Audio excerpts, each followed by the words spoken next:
Live. Thank you very much once again for joining me. And please, after reading the caption of this broadcast, I do implore you to please read the description of the broadcast as well. Like it, share it, invite your friends, invite your not so friendly friends, and tell them all that Mayegun today, Mayegun is live.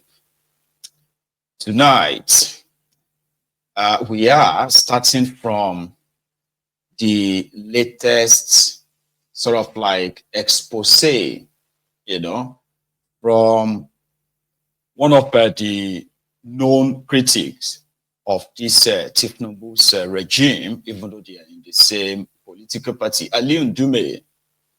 He has a very long history when it comes to his role, you know, at the national level of Nigeria politics. He is from Borno State, the state that APC, Ebekebe, used in bulldozing their way into power in Nigeria. And he did play some very important role in helping with the then propaganda that helped this APC. Ebekebe is being accused of being a Boko Haram sympathizer some time ago. I think he was also arrested. He's been arrested. And, you know, it's got this long history in that regard. Okay, so when Boko Haram was there, he was very vocal too. You have to give that to him, Alli Ndume. When it is now the turn of Tinubu, Ndume also have spoken up, you know, few times, and few times is run into, you know, a bit of a confrontation with Tinubu's lap dogs. He actually really did call them dogs in this interview that I'm about to share with you. But the importance of this is that, you see, when you come on Mayegun's Diary Political, and somehow you are wondering, because I've had people who have said that to my face, how do you get all this information? How did you manage to put them together to make them make sense, like this and that, right? I've always been like, these are information that are always staring you right there on the face. But because people have been so distracted with so much, so they pay less attention to what they should pay more attention to. Now people pay, you know, sorcerers, so pay spiritualists and all that to either help them out of poverty or help them stay rich, kind of, in that superstitious contraption. Meanwhile, the actions and the inactions of the criminals in your government are the real devil. That if you can pay attention to their actions and inactions, you are likely, you know, there's a possibility that people will be united when they understand the consequences of the actions and the inactions of these guys. Nigeria economy is tanked by Tinubu and his gang of rogues.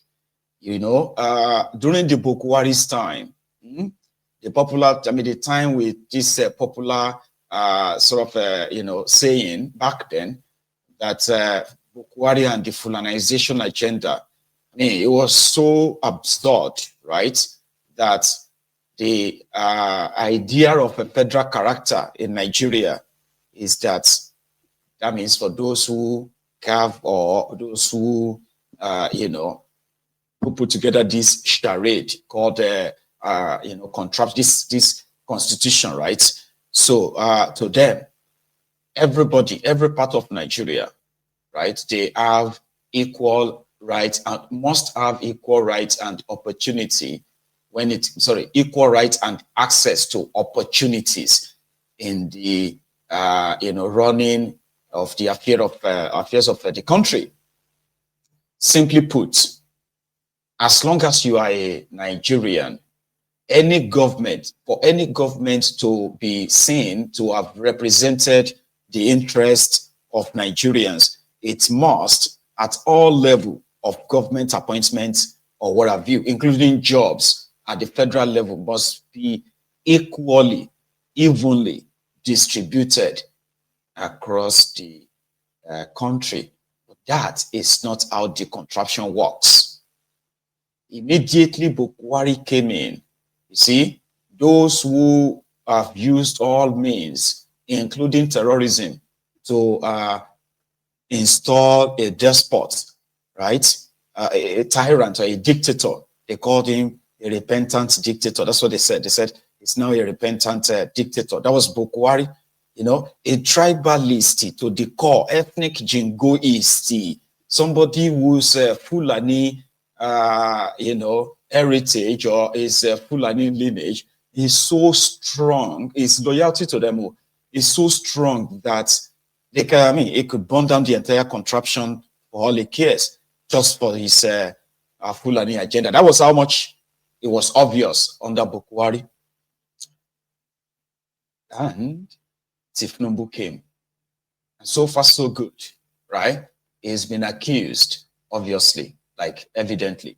He's been accused of also filling his own regime, including agencies, parastatals, and other stuff, filling them up with his, the people from his own tribe, Yoruba, or the ethnic nationality Yoruba, which is also debatable, by the way, because a lot of people believe that is actually picking up on some of his errand boys, and they are called city boys or Lagos boys.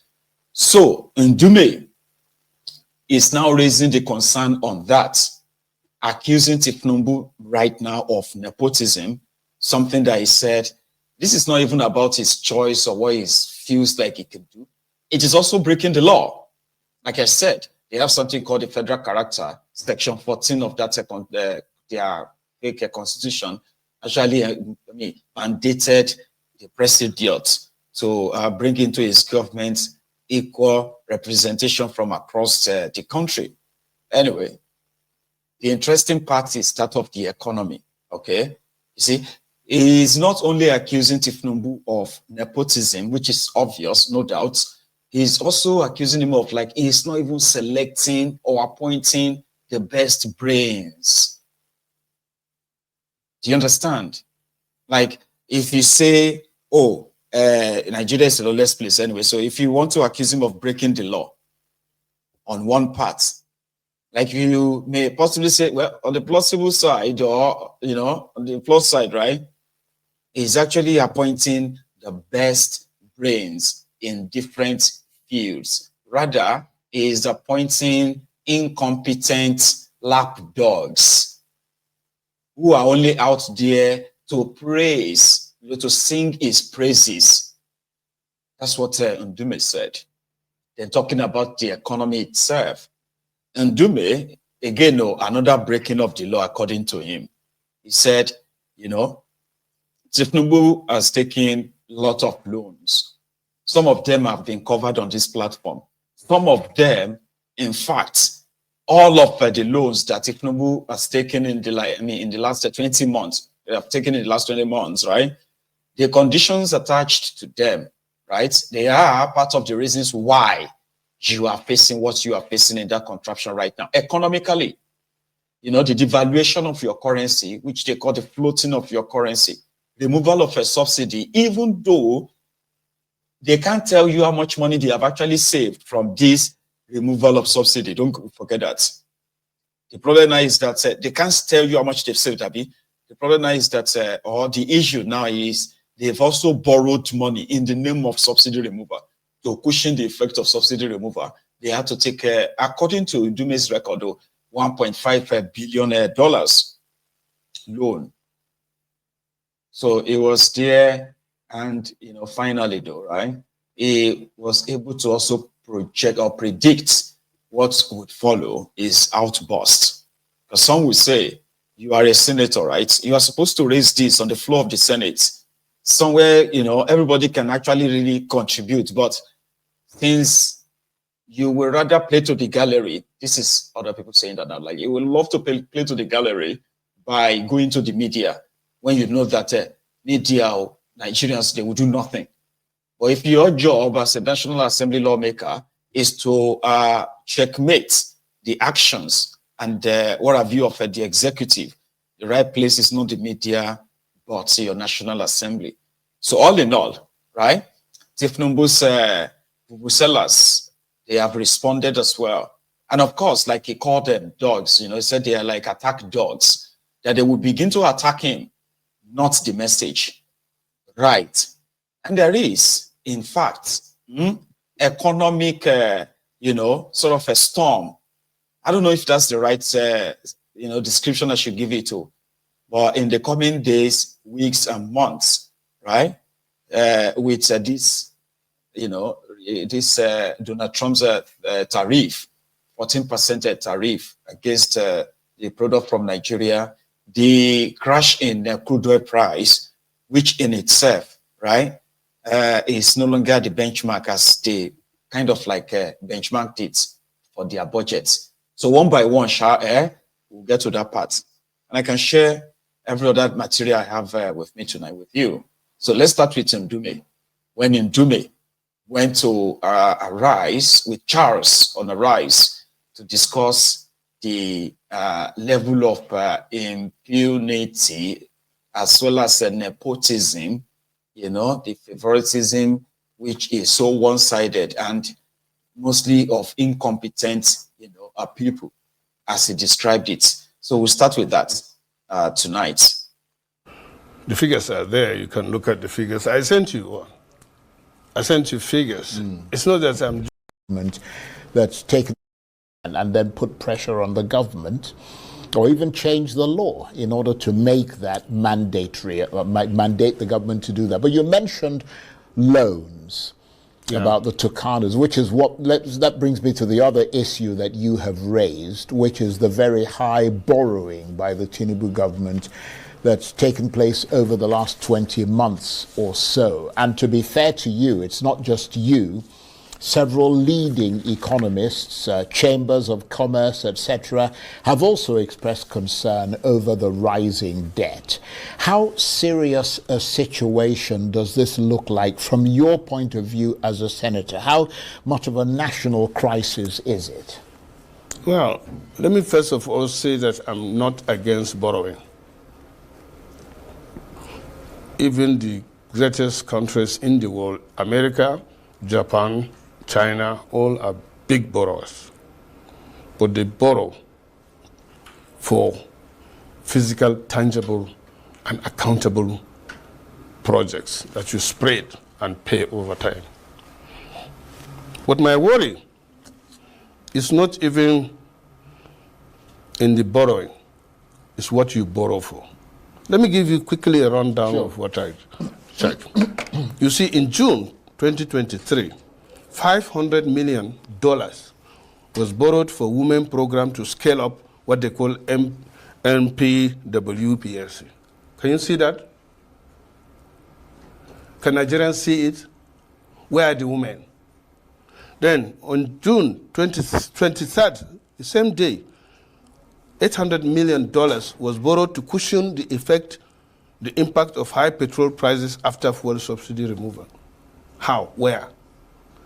Then, on September 23rd, 2003, under the same government, $700 million was borrowed again for Adolescent Girls Initiative for Learning and Empowerment. Then, on December 23rd, the same thing, $750 million borrowed through what they call renewable energy scale-up. Then, June 24th, 2024, $1.5 billion was borrowed to support Nigeria's reform for economic stabilization to enable transformation. That one sounds very spurious, I have to be honest. Okay, you see? Then in June 24th, $750 million again was borrowed for immediate financial and technical support for efforts to stabilize economy and to scale up support to the poor and most economically at risk. Then, on September... Well, they would argue, that particular one, that they've been making payments to a lot of poor people. Where are the poor people? Some of their cash transfers and things like that. Look, whenever you're doing something, if it is true, somebody will come out to say thank you. But are these loans are they approved by the National Assembly? I mean, do they pass through your Senate for No, approval? what passes through the Senate so far as this is these are itemized. Right, the bulk of it passes. No, the bulk. through. You don't pass the bulk. You pass the itemized. If, for example, Right. before. So were all these itemized No, things approved? not to my so you're saying they're extra? Not to my knowledge. Not to my knowledge. Because not I know extra. that I know because that such amount. There was the medium-term expenditure framework. Right. It's something that they bring and we look at and maybe approve it, but that is not to say it's a blanket. So you're saying approval. these things are have bypassed the National Assembly? That is it so far. The reason I say that is that I know that in November 2024, the Senate approved, like, I don't know, 1.7 trillion naira or something to that effect that the government had requested, which is like several... No, it's not. Charles, get it clear. Before you pass the budget annually, there's the midterm expenditure framework Right. that must come before the National Assembly for approval. These are the things that the government is anticipating to spend, but that is not to say that even if it is approved, it is a blanket approval. No. Right. Every item, every of this must be accounted. Yes, Right. no, because you need to ask questions. How are you going to do that? How is it important? And when is the money? What are the terms? All these things are supposed to be discussed first before you engage in it. That is the National Assembly approval. But as I said, when you total these borrowings, the figure I got here is about $9.45 billion, which translates to about 13 trillion. And as I said, I mentioned most of them. These are items that are either intangible, those items are not, it has nothing to do with infrastructure. I would have supported, for example, that the country is borrowing even more than that to build our infrastructures, to build railway, Right. to build our But you're roads. saying that these things that you're mentioning, Yes. they're not tangible things They are not that tangible you can things hold on that you can hold on to. Right. And these are things that you pay in the next 40, 50 years. Yeah, that but time we are gone, our children will... Are you going to tell my child, am I going to tell my child or grandchildren that we borrowed 700 million and we are paying in 20, 30 years for adolescent girls initiative? Yeah, but you have to remember that's taken... Let me be honest with you, right? That is just a peripheral of what Tinubu actually borrowed. Is cherry picking them. And like he said, Tinubu's borrowing is not targeted at improving infrastructure, which in itself would then improve your economy. For example, power generation and further distribution, where you can generate more power in such a way that by now you will say, oh, in another 2 years, in another 4 years, right? You see, the power project so that they borrowed, for example, let's say, or you took $2 billion for let's say 100 or 200 megawatts of electricity. Well, no, that's quite a lot. $2 billion is a lot of money. So say 1,000 megawatts of electricity, right? And then you start the project, which is not a project that you have to say you finish in a year or a year and a half. So if you put something like that, say, well, we are taking a loan, and it is a loan of $2 billion to build 1,000 megawatts of electricity power plants, which would then be, like something like that. So it's, we are borrowing $5 billion to invest it in rail line expansion. For example, maybe for the first time, you have a proper rail network that will connect the eastern part of Nigeria to the western part of Nigeria. And for example, we are taking a loan of $5 billion, right, to complete the east-west road, and we want to toll it so that the time for traveling from this end of the country to this end of the country, including even like typical Nigerian, let's say, including the one they had from Sokoto to Badagry. So when you take such loans and they are attached to something, right, it is like you can easily say it is worth it, right, for development. Or you heard the ridiculous things they were taking the loan for. Women preservation, something, right?